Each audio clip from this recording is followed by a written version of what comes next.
আসসালামু আলাইকুম। আজকে দেখি অনেকেই হোয়াটসঅ্যাপে মেসেজ করেছেন যে, "ভাই আপনাদের রোমানিয়াতে ভিসা হওয়ার পর টাকা নিচ্ছেন, অ্যাডভান্স নিচ্ছেন না।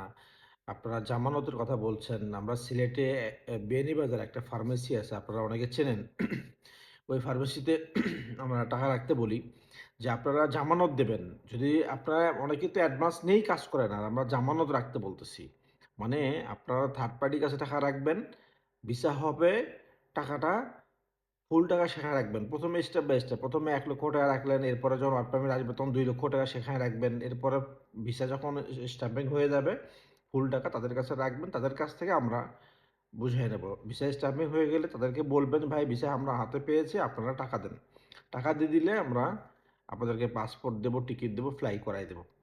এই হলো জামানতের সিস্টেম। তো আপনারা অনেকেই বলছেন যে, "ভাই জামানত ঠিক আছে, আমরা জামানত দিতে রাজি।" বিশেষ করে অনেকে আমাকে বাজেভাবে বলেন যে, "ভাই সিলেটিরা শুধুমাত্র সুবিধা পাচ্ছে, অন্য ডিস্ট্রিক্টের লোক সুবিধা পাচ্ছে না কেন?"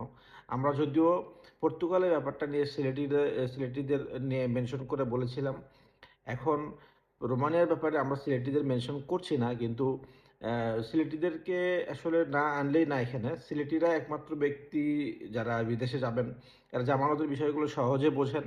আর আমাকে পজিটিভলি বলেন সিলেটি লোকেরা, যারা সিলেটি ভাইয়েরা আছেন, বিশেষ করে অ্যা ভালো কোনো দেশে থাকেন, তাদের আত্মীয়স্বজন বা সিলেটে যারা থাকেন, এরা যারা রোমানিয়া যে ইউরোপের সেনজেনভুক্ত একটা দেশ।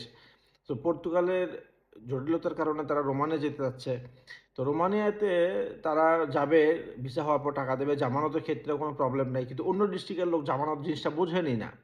তো জামানত যদি না বোঝেন, আবার আপনারা বলতেছেন, "ভাই টাকা অ্যামাউন্ট বেশি কেন?" আপনারা অ্যাডভান্স টাকা দিয়েই তো যেতে পারতেছেন না। আবার অ্যামাউন্ট যেই হোক না কেন। সাপোজ আপনি একটা প্রোডাক্টের দাম বলছেন ৳১০, আর ওই প্রোডাক্টটা যদি না পান বা প্রোডাক্টের মূল্য ৳১০ দিছেন কিন্তু প্রোডাক্টটা ভালো না, নষ্ট প্রোডাক্ট, তাহলে ওই ৳১০ কিন্তু ভ্যালু 0। আর যখন প্রোডাক্টের দাম আপনার কেউ ৳২০ নিচ্ছে কিন্তু প্রোডাক্টটা ভালো পাচ্ছেন, অরিজিনাল প্রোডাক্ট পাচ্ছেন, অথেন্টিক প্রোডাক্ট পাচ্ছেন, যেটাতে আপনি স্যাটিসফাই হচ্ছেন, তাহলে এই প্রোডাক্টের ভ্যালু কিন্তু ৳২০।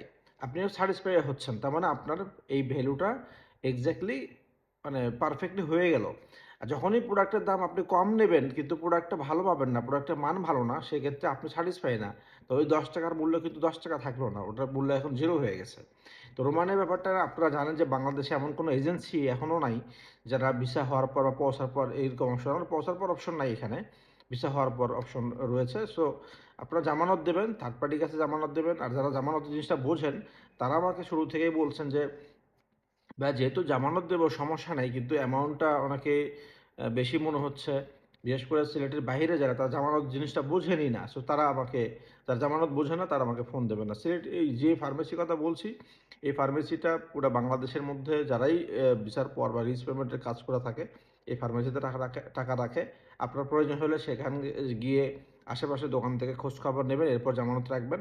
যদি কোনো কারণে ভিসা না হয় সেক্ষেত্রে জামানতের টাকাটা আপনার ওখান থেকে উইথড্র করে নিতে পারবেন। আপনাদের যে সময় আমরা নিচ্ছি, যদিও এটা ৩-৪ মাসের মধ্যে কাজ কমপ্লিট হয়ে যাবে। তারপরেও আমরা সময় নিচ্ছি ৫ মাসের মতো। যেহেতু এখানে আমরা ইনভেস্ট করছি, আপনারা ভিসা হওয়ার পর টাকা দিচ্ছেন। একটু এদিক সেদিক হলে এর আগে একটা ব্যা ঘটনা ঘটেছিল আমার সাথে। যেমন দুবাই থেকে কিছু ফাইল নিয়েছিলাম। রোমানিয়ার পারমিট হওয়ার পর বা ভিসা হওয়ার পর টাকা কনট্যাক্ট হয়েছিল। কিন্তু পারমিট একটু দেরিতে হওয়ার কারণে তারা সেখানে আমার সাথে কন্ট্রাক্ট চুক্তিটা মানে কন্ট্রাক্টটা ক্লোজ করে দেয়। তো কন্ট্রাক্টটা ক্লোজ করে দেওয়া মানে কি? আমি তো লুজার হয়ে গেলাম। তো যাই হোক, এজন্য আমরা সময় একটু বাড়তি সময় নিচ্ছি ৫ মাসের মতো।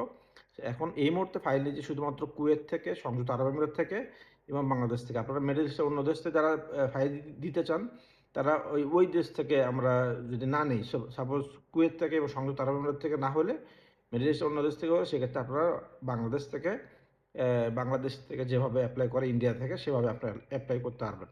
তো আপনাদের জন্য পজিটিভ হলো আপনি ইন্ডিয়া ভিসা করে ইন্ডিয়া যেয়ে ফাইল জমা দিতে পারবেন এজ এ বাংলাদেশী হিসেবে। আর কুয়েত থেকে হলে এবং সংযুক্ত আরব আমিরাত থেকে হলে তো বিষয়টা অন্য। তো যাই হোক, জামানতের বিষয়গুলো যারা বোঝেন শুধুমাত্র তারাই আমাকে নক করবেন।